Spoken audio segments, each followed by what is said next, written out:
namuntu for the first time amaphoyisa asebenza kahle kube kunezimashe ezinkulu ngoba siyabafundisa abantu maphoyisa ukuthi abanihloniphe siyanithanda ngaphandle kokuba ngamaphoyisa ningabanumzana ningomama nizingane zakwethu nizakhamizi izinto ezisi-affectayo njengoba ningamaphoyisa ziyani-affecta nani ukuthi ngoba nina nigqoke i-uniform baba fanele nibekezele umsebenzi wenu uthi bekezelani kodwa usizi lwenu thina siyalwazi ingakho singafuni ukulwa nani ngeke silwe namaphoyisa ngeke kuphinde la eSouth Africa umuntu wase-South Africa alwe nephoyisa kodwa eligangayo sizoliveza ukuthi nani iphoyisa eligangayo kususwe lona kuphela kungathukwa wonke amaphoyisa ngoba khona amaphoyisa ayinikele la amanye amaphoyisa mphathi stage a-compromised amanye amaphoyisa a-compromise ngoba omphathi stage ibona ba-corrupt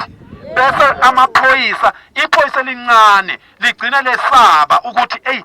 ngizoyiveza kanjani le nkohlakalo ngoba yenziwa umphathi wami uyabona so-ke lokho siyakuqonda lokho yingakho singafuni ukulwa namaphoyisa ngoba thina ubrigadier ugenerali uyini enkulu emaphoyiseni uminister mubonile nje trust me sisemva kwakho sinedatha siyazi sizokulandela kuyoze kuvele ngoba sifuna izwe lilunge so-ke yingakho kungamele ethukwe amaphoyisa ngoba ngempela uthola ukuthi iphoyisa elinye litransport izinto ezingalungile iphoyisa liyeka ukubopha umuntu ogangayo ngoba umuntu ogangayo unenamba kamasteshi umuntu ogangayo unenamba kakapteni umuntu ogangayo unenamba kabrigadier unenamba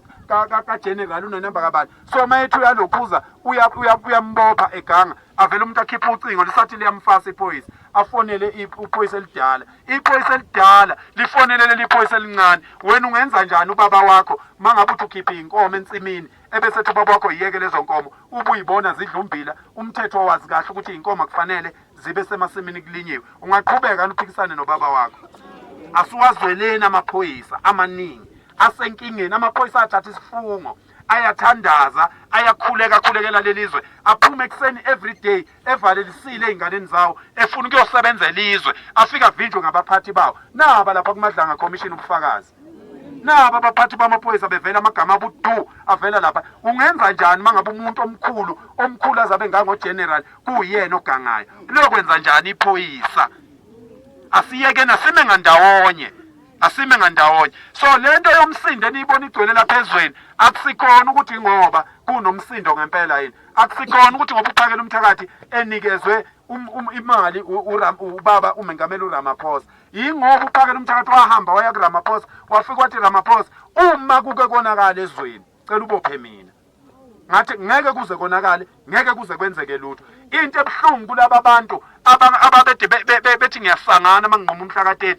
inkinga manje sebefuna umhlaka-30 ukupha abanye abantu abafuni ukuthi umhlaka-30 uphakele umthathu wawuyele entabeni wayobikela iy'nyanda ezulu wayobikela uNkulunkulu wayobikela iy'ngilozi zalelizwe ey'funa lelizwe libe lihle wathi uNkulunkulu siyacela akungafi muntu sicela nje uhulumeni wethu ukuthi asilalele asizukumethuka uRamaphosa asizukubethuka uPremier asizukubethuka amakhansela sizolokhu siwakhumbuzile ukuthi wemadoda nivotelwe yithi sicela nenze kahle ilokho esasiyokusho entabeni uNkulunkulu wasilalela wasiphendula wangena ey'nhlizweni zenu nonke nayiphatha kahle ngomhlaka-30